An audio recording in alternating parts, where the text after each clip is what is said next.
بسم اللہ الرحمن الرحیم. روشن پاکستان نیوز کے اسپیشل پروگرام میں ہم آپ کو خوش آمدید کہتے ہیں. اور آج کی جو ہمارے خاص مہمان ہیں وہ ہیں سحر کامران، جو اس وقت رکن قومی اسمبلی ہیں، پیپلز پارٹی کی سینیٹر بھی رہ چکی ہیں. سحر کامران صاحب، آپ کا بہت بہت شکریہ، آپ نے ہمیں وقت دیا. السلام علیکم، آپ کو اور تمام سننے دیکھنے والوں کو بہت شکریہ. سحر کامران صاحب، یہ بتائیے کہ اس وقت جو ملکی سیاسی صورتحال چل رہی ہے، بڑا شور مچا ہوا ہے. آئینی ترامیم ایسے جیسے کوئی پارلیمنٹ کوئی گناہ کرنے جا رہی تھی اور اس کو روک دیا گیا ہے. کیا تھیں یہ آئینی ترامیم جن پہ اتنا شور مچا ہوا ہے؟ دیکھیے، پہلی بات یہ کہ اس بات کو ہمیں سمجھنا ہوگا کہ پارلیمان کا کام جو ہے وہ قانون سازی ہے. تو قانون سازی پارلیمان نہیں کرنی ہے، اور ہمیشہ جب بھی پارلیمان قانون سازی کرتی ہے تو یہ ایک تاثر دینا کہ کوئی آج کی ہیپننگ ہے نہیں. آپ یہ دیکھیں، جیسے 18ویں ترمیم ہوئی، صوبوں کو خود مختاری ملی، ٹھیک ہے، NFC ایوارڈ کا فیصلہ ہوا، پاکستان کے آئین کو دوبارہ بحال کیا گیا، اس کی اصلی حالت کے اندر پارلیمان کو اختیارات دیے گئے. تو یہ تمام وہ اہم اقدامات تھے جس سے جو ہے جمہوریت مضبوط ہوئی، اور جمہوریت کا تسلسل اور جمہوریتی مضبوطی ملک کے اندر ترقی کے لیے بہت زیادہ ضروری ہے. اب جہاں تک کہ آئینی کورٹس کا سوال ہے جس کے اوپر لوگوں کے ذہن میں ابہام ہے، تو یہ کوئی پاکستان میں انوکھا نہیں ہونے جا رہا. دنیا کے جو بھی سویلائز ممالک ہیں، جمہوری ممالک ہیں، ان کے اندر آئینی عدالتیں ہوتی ہیں. اب آپ یہ دیکھیں کہ ہماری عدلیہ جو ہے اس کی کیا رینکنگ آ رہی ہے. یعنی عام طور پہ جو ایک عام آدمی ہے وہ انصاف کے لیے اپنی زندگی گزار دیتا ہے، اس کو انصاف نہیں ملتا، کیونکہ عدلیہ کے اوپر ان جو ہے کیسز کا بھی بوجھ ہوتا ہے جس کا ڈائریکٹ عام آدمی کی روزمرہ کی زندگی سے تعلق نہیں ہے. پھر ہم نے دیکھا کہ آئین کی تشریح جو ہے آرٹیکل 63A کا جب معاملہ آیا، اس میں ایسی ہوئی جس کو ہم نے کہا کہ کانسٹیٹیوشن کو ری رائٹ کیا گیا، اور ابھی بھی ایک فیصلہ. لیکن صرف ان فیصلوں کی بات نہیں ہے، آئینی عدالت جو ہے وہ جو چارٹر آف ڈیموکریسی ہے یہ اس کا حصہ تھی، اور یہ اس وقت نہیں ہو سکی کیونکہ آپ کو پتہ ہے کہ ججز کی تعیناتی کا جو طریقہ کار ہے، کہیں دنیا میں یہ نہیں ہوتا کہ ججز اپنے آپ کو خود جو ہے نا اپوائنٹ کر لیں. تو یہ ہوتا ہے کہ ظاہری بات ہے، پارلیمان کا ایک رول ہے، اوور سائٹ ہے، وہ ضرور ہونی چاہیے. اور یہ اس وقت جو افتخار چودھری صاحب نے اپنا پریشر یوز کیا اور نہیں ہونے دیں. تو آج یہ چیزیں وقت کی ضرورت ہیں کہ آئینی عدالتیں ہوں، تاکہ جو وہ کیسز جو کہ آئین کے متعلق ہیں وہ ان کے فیصلے جو ہے آئینی عدالت میں ہوں، اور باقی جو ہے جو ججز کی خالی اسامیاں ہیں وہ بھی پر ہوں، ججز کی تعداد بھی بڑھے، تاکہ لوگوں کو انصاف مل سکے. جس ملک میں عدل و انصاف کا نظام سست ہو، ناقص ہو، کمزور ہو، تاخیر کا شکار ہو، وہ کہتے ہیں نا justice delayed is justice denied, تو وہاں پہ پھر باقی نظام پہ بھی افیکٹ ہوتا ہے. تو اس میں سمجھتی ہوں کہ جو ابہام ہے ان کو دور کرنے کی ضرورت ہے. آئینی عدالت ہوگی تو وہ ملک کے وسیع تر مفاد میں ہوگی. اسی طریقے سے ججز جو ہے ان کی تعداد بڑھے گی، ججز جو ہیں وہ جو خالی اسامیاں بھی پر ہوں گی، تو لوگوں کو بروقت انصاف ملے گا. تو اور یہ بھی ایک ضروری ہے کہ دیکھیں، جب آپ کے بہت سارے ہر ایک کا اپنا ایک کیریئر پاتھ ہوتا ہے. بعض ججز جو ہیں وہ جو ہے وہ دیوانی مقدمات کے جو ہے ایکسپرٹ ہوتے ہیں، بعض جو ہے فوجداری مقدمات کے ایکسپرٹ ہوتے ہیں. کانسٹیٹیوشنل کورٹ میں کانسٹیٹیوشنل ایکسپرٹس ہونے چاہیے. اچھا، یہ کیوں تاثر ہر بار ملتا ہے کہ اب کیس جیسے لگتا تھا عدالتوں میں تو پہلے سے فیصلے کا پتہ لگ جاتا تھا؟ یہ پوزیشن کیوں آئی اس ملک میں؟ سیاسی صورتحال اس طرح کی کیوں ہو گئی کہ یہ لگنے لگا کہ اس بینچ میں جائے گا کیس تو اس کا یہ فیصلہ آئے گا؟ دیکھیے، سوسائٹی میں پولرائزیشن ہے، اور جب پولرائزیشن ہو تو اس کا امپیکٹ ہر میں کہتی ہوں کہ سیکشن آف سوسائٹی کے اوپر ہوتا ہے. وہ آپ کو ہر جگہ نظر آئے گی، وہ آپ کو عدالتوں میں بھی نظر آئے گی، وہ آپ کو وکلا میں بھی نظر آئے گی، وہ آپ کو پارلیمان میں بھی نظر آئے گی، وہ آپ کو عام جو عوام میں اس میں بھی نظر آئے گی. تو بات یہ کہ میں سمجھتی ہوں کہ ایک تو جو ایک پروپیگنڈا ہے، فیک نیوز ہے، ڈس انفارمیشن ہے، اس نے جو ہے نا ہماری سوسائٹی کو بہت زیادہ نقصان پہنچایا ہے. تو ضرورت اس بات کی ہے کہ تھوڑا سا ہم جو ہے نا اپنی سوچ سمجھ کے اندر وسعت ڈالیں، برداشت پیدا کریں، اور چیزوں کو تجزیے کے بعد ایکسیپٹ کریں. یہ ہمارے یہ ہوتا ہے کہ ایک فیک میسج آتا ہے، وہ آگے آپ دیکھیں وہ چلنا شروع ہو جاتا ہے، وہ جو ہے نا فارورڈ ہوتا جائے گا. کوئی بھی یہ نہیں سوچے گا کہ اس کی جو ہے ہم تحقیق کر لیں، یہ دیکھ لیں کہ یہ درست بھی ہے یا نہیں ہے. تو یہ سمجھتی ہوں کہ دیکھیں، فیصلے جو ہے اگر وہ پہلے سے ہی پتہ ہوں تو پھر وہ فیصلے کیا ہوئے، کیونکہ کیس کے تمام جو ہے پہلوؤں کا جائزہ لینے کے بعد، حقائق کا تجزیہ کرنے کے بعد پھر جو معزز جج صاحبان ہیں وہ فیصلہ کرتے ہیں. تو یہ جو ہے نا پولرائزیشن کو عدلیہ تک لے جانا تو میں سمجھتی ہوں کہ وہ بہت غلط ہے اور ہمیں درستگی کی رائے اختیار کرنی ہوگی. یہ جو ہے، اور یہ بھی ایک بہت ہمارے ہاں ایک افسوسناک رہا حالات میں کہ ہمارے جو جوڈیشری ہے وہ جوڈیشل ایکٹیویزم میں ملوث ہو گئی. یعنی ججز جو ہے وہ یا تو ڈیم بنا رہے ہیں، یا ججز جو ہے نسلا ٹاور گرا رہے ہیں، یا ججز جو ہیں وہ آئینی وہ ایڈمنسٹریٹو فیصلے کر رہے ہیں. تو میں سمجھتی ہوں جس کا جو کام ہے اس کو وہ کام کرنا چاہیے. اچھا، ایک جو کیونکہ آپ کا تعلق پیپلز پارٹی سے، ہم یہ پوچھنا چاہیں گے کہ بڑا ایک پروپیگنڈا کیا جاتا ہے سندھ میں کہ جیسے سندھ کے حالات بہت برے ہیں، وہاں پہ سڑک نہیں ہے، وہاں پہ پینے کا پانی نہیں ہے، وہاں پہ لوگ پڑھتے نہیں ہیں، اور وہ اس لیے جو ہے پیپلز پارٹی کی وہاں حکومت ہے. کچھ تھوڑی سی ہمیں آپ بتائیے گا کہ وہاں کیا سچویشن ہے. جو ایک پروپیگنڈا سندھ کے والے سے کیا جاتا ہے اس کا بڑا جواب نہیں آتا اس کا کوئی. ایسا ہے، مجھے لگتا ہے کہ آپ کو جو نا سندھ لے کے جانا پڑے گا. آپ چلے، میں تو بائی روڈ جاتی ہوں اور سکھر سے آگے سندھ سٹارٹ ہو جاتا ہے. نہیں، میں گیا ہوا ہوں، میں نے تو وہ بہت ساری چیزیں دیکھی ہیں. سکھر گیا ہوں، نواب شاہ گیا ہوں. اب میں دیکھا ہے. میں آپ کو بتاؤں کہ سکھر کا NICVD، IBA انسٹیٹیوٹ، یا ایون میں یہ کہوں کہ جو ٹراما سینٹر ہے کراچی کا وہ، یا جو ہمارے ہاں جو کڈنی اور لنگس کا ٹرانسپلانٹ ہو رہا ہے گمبٹ انسٹیٹیوٹ ہے، یہ state of the art institutions ہیں. یہ اسٹیٹ آف دا جو میڈیکل فیسلٹی سندھ دے رہا ہے، یعنی سائبر نائف سے جو ہے کینسر کا علاج، جو کارڈک ڈیزیزز کا علاج ہو رہا ہے NICVDs کے اندر، جو سندھ کے اندر جو ہے فیسلٹیز ہیں ہیلتھ کی، وہ تو شاید پورے پاکستان میں بھی نہیں ہے، اور میں سمجھتی ہوں کہ بہت سارے ایشیائی ممالک میں بھی شاید نہیں ہے.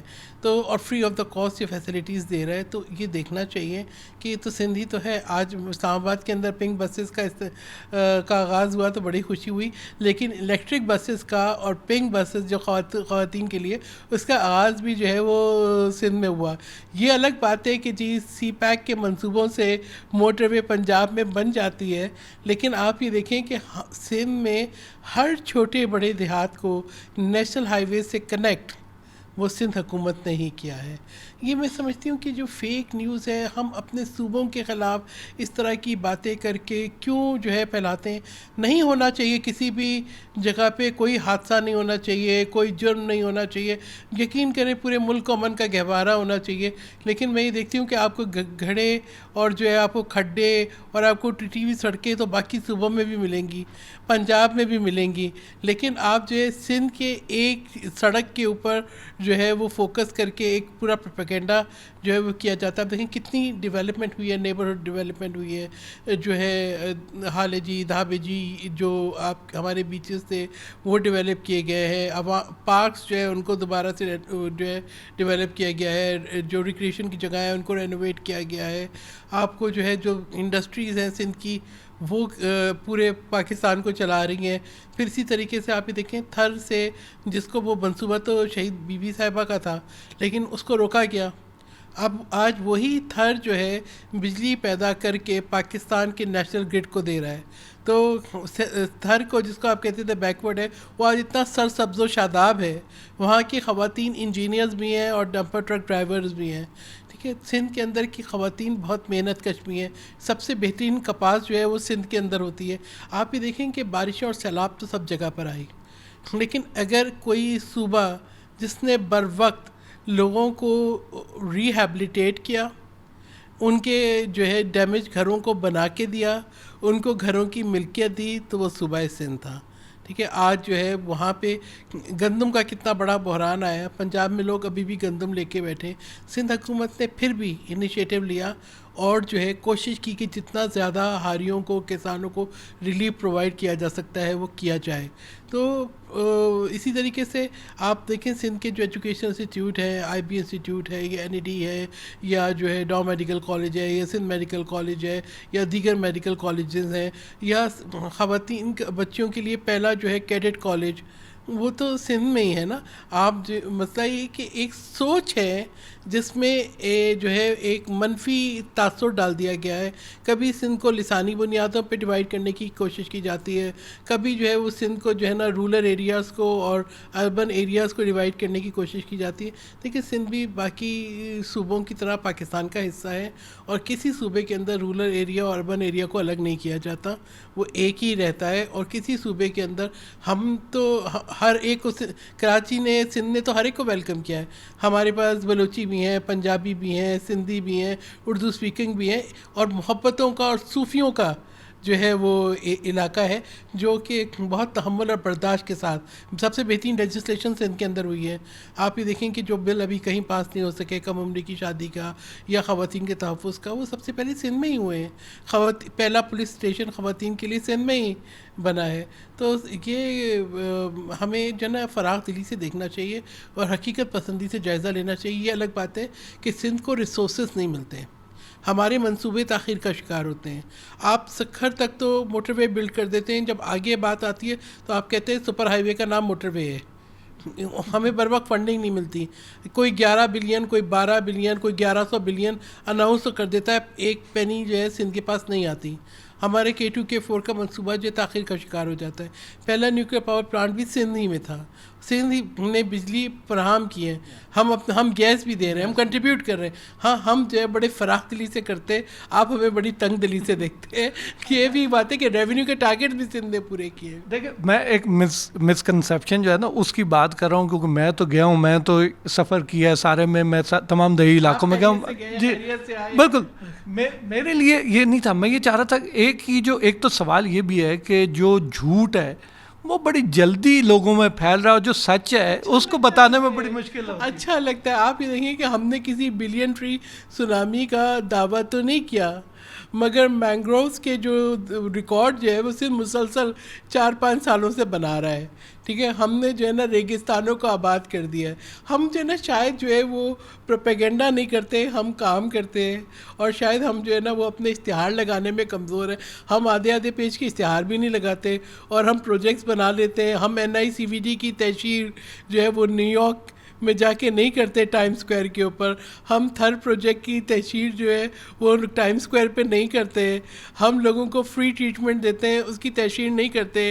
گرلس کیڈٹ کالج بناتے ہیں, اس کی تشہیر جو ہے جا کے ٹائم اسکوائر پہ نہیں کرتے. تو ہم کمزور لوگ ہیں. اچھا, یہ بھی ایک وہ ہے کہ جو اس وقت جو پاکستان سے باہر بسنے والے ہیں ان میں سب سے زیادہ یہ جو ایک غلط فہمیاں پیدا کی جاتی ہیں کہ پاکستان میں پتہ نہیں کیا ہو گیا ہے, یہاں پہ کیسے حالات ہیں, لوگ شاید سڑکوں پہ رہ رہے ہیں, گھر نہیں ہے, پینے کا پانی نہیں ہے. اس کو کس طرح دور کرنے کی ضرورت ہے, کیسے دور کریں گے؟ دیکھیں, بات یہ ہے کہ ہم سب جو ہے نا جب ملک سے باہر جاتے ہیں تو پاکستان کے سفیر ہیں. اچھا پیغام ہمیں لے کے جانا ہے. تربیت ہمارے گھر سے ہوتی ہے. پاکستان ہماری شناخت, ہمارا ملک ہے. اپنے ملک سے ہم کیسے جو ہے بدگمانی کر سکتے ہیں؟ اگر ایک لمحے کے لیے آپ دیکھیں جو آج غزہ میں ہو رہا ہے, ایک لمحے کے لیے دیکھیں جو مقبوضہ کشمیر میں ہو رہا ہے, آپ وہاں کے الیکشنز کو دیکھیں. اس کے بعد یہ دیکھیں کہ ہمارے لیے ایک پاک وطن ہے جو ہمارا گھر ہے, جو ہماری شناخت ہے, جو ہم دنیا میں کہیں جاتے ہیں اسی گرین پاسپورٹ پہ ہی جاتے ہیں, آگے جا کے جو بھی ہمارے ارادے ہوں. بات یہ کہ وہاں پہ جا کے آپ مزدوری کر لیں گے, آپ مزدوری نہیں کرنا چاہتے ہیں. وہاں پہ جا کے آپ کیو میں کھڑے ہو جائیں گے, یہاں پہ آپ کا ٹیمپر ہائی ہونے لگتا ہے اگر آپ کیو میں کھڑے ہوں. وہاں پہ جا کے آپ ٹریش جو ہے وہ ٹریش بن میں ڈالیں گے, یہاں پہ آپ سڑک پہ پھینکیں گے. تو بات یہ ہے کہ اگر آپ قوانین کا جو ہے یہاں پر بھی آپ اسی طریقے سے احترام کریں جیسا آپ ملک سے باہر کرتے ہیں, تو پاکستان بھی یقین کریں اتنا ہی خوبصورت ہے, جنت نظیر خوبصورت ترین پاکستان. آپ نے اتنا خوبصورت کیپٹل دیکھا ہے کسی اور ملک کا جتنا اسلام آباد ہے؟ تو پاکستان کو اللہ تعالیٰ نے تمام ریسورسز دیے ہیں. ٹھیک ہے, معدنیات ہیں ہمارے پاس, پہاڑ ہیں ہمارے پاس, چشمے ہیں ہمارے پاس, دریا ہیں ہمارے پاس, سمندر ہے ہمارے پاس, خوبصورت ریگستان ہے ہمارے پاس, جو ہے بڑی جو ہے زرخیز زمین ہے ہمارے پاس, پھل پھول ہر چیز ہے, ٹھنڈا صحرا بھی ہے اوپر نلچسپ کے اوپر. تو ہر چیز ہے. صرف بات یہ ہے کہ شاید اطمینان نہیں ہے. ہم جو ہے ہم شاید اپنے اندر ایک سیٹسفیکشن نہیں پیدا کر سکے, شکر ادا نہیں کر سکے. آپ یہ دیکھیں, مجھے کبھی کبھی افسوس ہوتا ہے کہ وہ لوگ جو کہ اگر آپ کے پاس پیسے نہیں ہیں تو آپ اتنا پیسہ دے کے آپ شپس میں بیٹھ کے اپنی جان جوکھم میں ڈال کے ہم لوگ سے باہر چلے جاتے ہو اور وہاں پہ جا کے آپ پھر جو ہے کبھی صفائی کرتے ہو, کبھی گاڑی ڈرائیو کرتے ہو. یہاں پہ آپ کے لیے وہی کام جو ہے اپنے ملک میں کرنا آپ کے لیے شرمندگی کا باعث ہے. نہیں, دیکھیں, آپ کا ملک آپ کی شناخت ہے اور آپ ملک سے محبت کریں گے, ملک آپ کو جو ہے مزید صاحبان دے گا. اچھا, ایک ذاتی لوگ یہ سمجھتے ہیں کہ آپ بڑے مختصر عرصہ ہوا آپ, کیونکہ آپ درس و تدریس سے وابستہ رہیں, سعودی عرب میں رہیں, تو لوگ یہ سمجھتے ہیں کہ آپ ڈائریکٹ جو ہے سیاست میں آئی ہیں, بڑی جلدی آپ سینیٹر بن کے پھر ایم این اے بن گئی. اپنے حوالے سے کچھ بتائیے گا کہ آپ کی سیاست آپ کب سے کر رہی ہیں؟ دیکھیں, میں نے 1986 میں پاکستان پیپلز اسٹوڈنٹ فیڈریشن جوائن کی اور ایز اے اسٹوڈنٹ جو ہے وہ پیپلز پارٹی کے ورکر اور دین پی ایس ایف کی کراچی یونیورسٹی کی پریزیڈنٹ کی حیثیت سے اپنا سیاسی کیریئر جو ہے وہ سٹارٹ کیا. اور اس کے اندر کافی, میں کہوں گی کہ یہ آسان سفر نہیں تھا. اسپیشلی آپ یہ دیکھیں کہ 86 واز ایک ماشاء اللہ کا زمانہ تھا اور بہت مشکل اسٹرگل تھی. شہید ذوالفقار علی بھٹو صاحب شہید ہو چکے تھے, پھانسی ہو چکی تھی انہیں, بی صاحبہ اپنی مشکلات جو ہیں وہ برداشت کر رہی تھیں. تو یہ بہت ایک مشکل سفر تھا, لیکن یہ کہ میری اس پارٹی کے ساتھ محبت بھی ہے, عشق بھی ہے, لائلٹی بھی ہے اور یقین بھی ہے اسی جماعت کے اوپر کہ یہ جو ہے پاکستان کے عوام کی اور پاکستان کے مفادات کی بات کرتی ہے. اور پھر میں شادی ہو کے سعودی عربیہ ضرور گئی. وہاں پہ میں یہ کہوں گی کہ مجھے اس بات پہ بھی فخر ہے کہ آپ نے کسی ادارے کو اپنی ریسورسز میں بنتے پھلتے پھولتے نہیں دیکھا ہوگا. میں نے ایک 200 بچے کے اسکول کو, 5000 بچوں کا اسکول, ایک ان لائسنس اسکول کو, انلیگل اسکول کو جو ہے انٹرنیشنلی ایکریڈیٹیڈ اسکول بنایا, جو کہ کیمبرج یونیورسٹی کا لارجسٹ رجسٹرڈ سینٹر تھا, جو کہ برٹش کونسل کا لارجسٹ ایگزام سینٹر تھا, اور میرے اپنے بچے بھی وہاں پہ پڑھے اور ہم نے ورلڈ ریکارڈ قائم کیے. اور اس ایک 20 کمروں کے اسکول کو 124 کمروں کا اسکول بنایا, جس کے اندر انٹرنیشنل اسٹینڈرڈ اسکواش کورٹ بھی تھا, 2500 لوگوں کے لیے آڈیٹوریم بھی تھا, شہید محترمہ بے نظیر بھٹو کے نام سے منسوب کیا تھا, کیونکہ اسکول کا بیسک آئیڈیا بی صاحبہ نے کنسیو کیا تھا. اور وہ جب پرائم منسٹر تھیں, باہر گئیں, تو انہوں نے کہا پاکستانیوں کے پاس بھی انٹرنیشنل اسٹینڈرڈ اسکول ہونا چاہیے. جبکہ سعودی گورنمنٹ اجازت نہیں دیتی تھی کہ ایک کمیونٹی کو 2 اسکولوں کی اجازت ہو, لیکن یہ کہ یہ بی صاحبہ نے کوشش کی. جب مجھے پتہ چلا تو پھر میں نے آگے ان کی اس مشن کی تکمیل کی. تو میرا رابطہ بالکل رہا, میں بہت ساری تھنک ٹینکس کی ممبر رہی, اور میری اپنی جو کاوشیں تھیں اور جو محنت تھی اسی کو سامنے رکھتے ہوئے جو ہے یہ میرے لیے آسان نہیں تھا کہ ایک انسٹیٹیوشن جس کو میں نے بنایا ہو, اس کو میں نے 16-17 سال دیے ہو زندگی کے, اس کو چھوڑ کے میں ادھر آ جاؤں. آپ کو یہ پتہ ہے کہ ریالز میں سیلری بھی اچھی ہوتی ہے اور میں وہاں پہ ویری ویل کنیکٹڈ بھی تھی, لیکن یہ کہ میں اپنے ملک کے لیے واپس آئی اور کوشش کی کہ پاکستان کے لیے جتنا میں سرو کر سکتی ہوں, اللہ تعالیٰ نے جو مجھے صلاحیتیں دی ہیں. میں الحمدللہ تمغہ امتیاز ہوں, کیونکہ میں نے پاکستان کے لیے جو فلنتھراپک کام کیا, جو ایجوکیشن کی فیلڈ کے اندر جو میری کنٹریبیوشنز ہیں, اور جس طریقے سے میں نے پاکستان کو پروموٹ کیا سعودی عربیہ کے اندر, ان کے ایجوکیشن انسٹیٹیوشنز کے ساتھ ہم نے کنیکٹ کیا اس کے لیے. اور اس کے بعد پھر مجھے رشیا سے بھی مجھے ایک سول ایوارڈ ملا ہے for promoting Pakistan and Russian ties. تو یہ محنت ہوتی ہے. تو یہ کہ میں نہیں سمجھتی کہ پلیٹ میں رکھ کے کسی کو کچھ ملتا ہے. اور میں پچھلی دفعہ تو شاید میں سیٹ بھی نہیں لے سکی تھی, میرے فادر AFIC میں تھے, تو میں ان کو چھوڑ کے پیپر جمع کرانے نہیں گئی تھی. بعد میں جو ہے وہ اس وقت کے چیف جسٹس ثاقب نثار صاحب کی مہربانی کہ انہوں نے میری ریکویسٹ جو ہے کہ لیٹ سبمیشن کی ریجیکٹ کر دی تھی, جبکہ اسی طرح کی سملر ریکویسٹ انہوں نے ایکسیپٹ بھی کی تھی. تو میں نے 5 سال ویٹ بھی کیا اور اپنی کوششیں جاری رکھیں, اور الحمدللہ اللہ کا شکر ہے کہ آج میں قومی اسمبلی کی ممبر ہوں. بہت شکریہ. سحر کامران صاحبہ کی گفتگو آپ نے سنی, اور ان کا کہنا یہی ہے کہ جھوٹ کے بجائے سچ کو جو ہے اجاگر کرنا ہوگا, اور پاکستان سے محبت کا تقاضا یہ ہے کہ ہم وطن کی محبت سے سرشار ہو کر کام کریں اس ملک کے لیے, اور اس سے کسی فائدے کی امید نہ رکھیں. صرف ہمیں یہ توقع نہیں ہونی چاہیے کہ اس ملک سے ہم نے فائدہ لینا ہے. ہم نے کیا, اس ملک نے ہمیں کیا دیا ہے, ہمیں یہ سوچنا ہے کہ ہم نے اس ملک کو کیا دیا ہے. آج کے اس پروگرام سے اتنا ہی, ہمیں اجازت دیجیے. اللہ نے کے بان.